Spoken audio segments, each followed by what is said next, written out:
What's up, guys? Once again, it is mp4podcast.com, bringing you guys some of the most interesting video game news that you guys really do need to know about. Now, what I want to talk about is the new game coming out for the Xbox One from Insomniac Studios, Sunset Overdrive. Now, a lot of people are saying that they don't like the graphics in this game simply because it has somewhat of a Pixar-y look to it. And it looked kind of childish. It doesn't really look that realistic. However, what I do want to talk about is that games are not always supposed to be looking realistic. One of the great things about art is that you can have many different art styles. Let's look at Borderlands 1 and 2. You know, those games have a very cartoony look, but look how popular they are. Because people like the different art style that Borderlands choose to go with than just a traditional shooter or an RPG or something like that. It has beauty to it, having a different look to it. Now let me talk about Insomniac Games for a while. Insomniac Games was primarily a PlayStation developer, and they made great games for PlayStation. They started out with the PlayStation 1, then they went on with the PlayStation 2, and then they went on with the PlayStation 3 with the Resistance series. Now, Resistance is a great shooter series. I really have a lot of appreciation for Resistance. However, Resistance for some reason just didn't get really popular. And I kind of feel that one of the reasons why it may not have gotten very popular is just that everything is so much overshadowed by the Call of Duty series. And Call of Duty just really took off with last generation. You know, when Modern Warfare came out, the first one, I mean, that completely almost like killed anything else that was a shooter. I mean, Halo 3 was popular when that came out, but after time, Call of Duty just pretty much flattened everything else out there.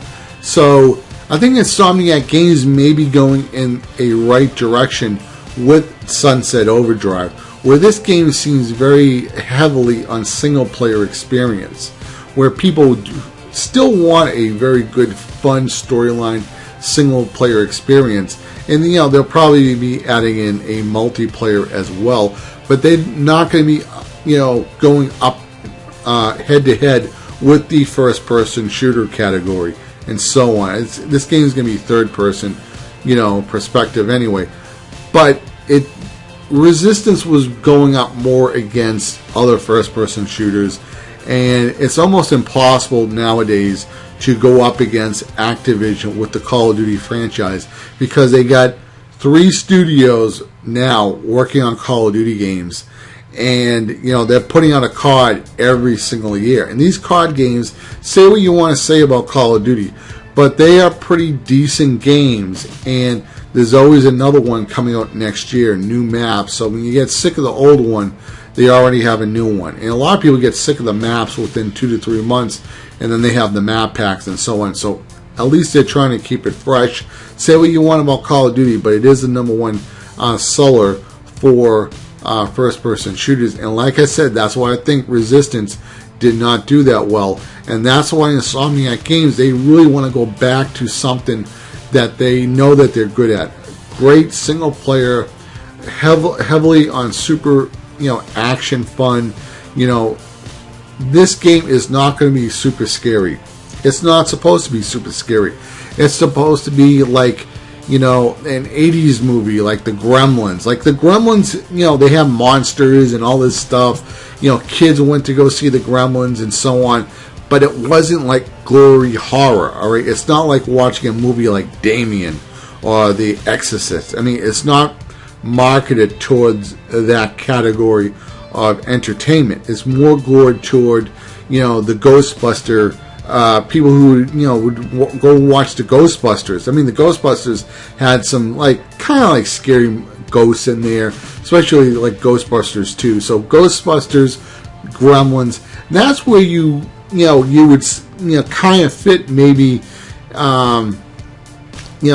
Sunset Overdrive, even though I'm not saying that, you know, this is the exact same type of entertainment. I mean, this is a video game, I'm comparing it to movies. but you get the point. This is more of a general, pick up and play.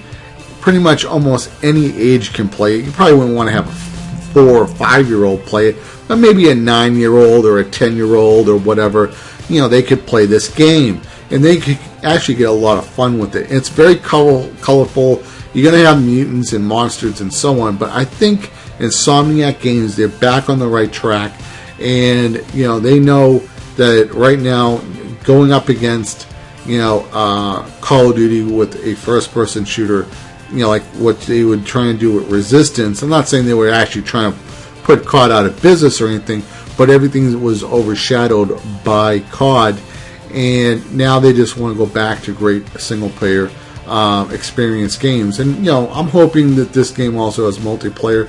It'll probably be very good and so on. But definitely check out this game. Insomniac makes great games. Now I know their last game, which I think it came out, it was a multiplayer for Xbox and PlayStation 3. Didn't do that well. I think they had their B team working on that.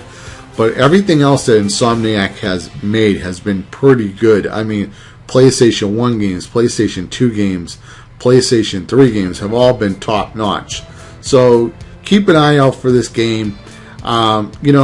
Accept the art style for what it is and what they're trying to achieve. If you don't like this type of art style, then just don't pick up the game. But remember, it's being marketed toward a different category.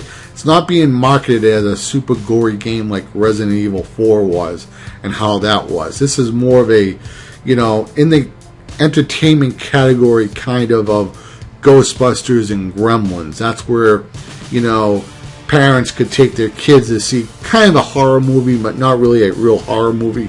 Ghouls and ghosts or whatever, something like that. But once again, guys, this has been mp4podcast.com signing out. If you enjoyed this video, please give me a like and let me know what you guys think in the comments below. Once again, guys, you guys have yourself an awesome day.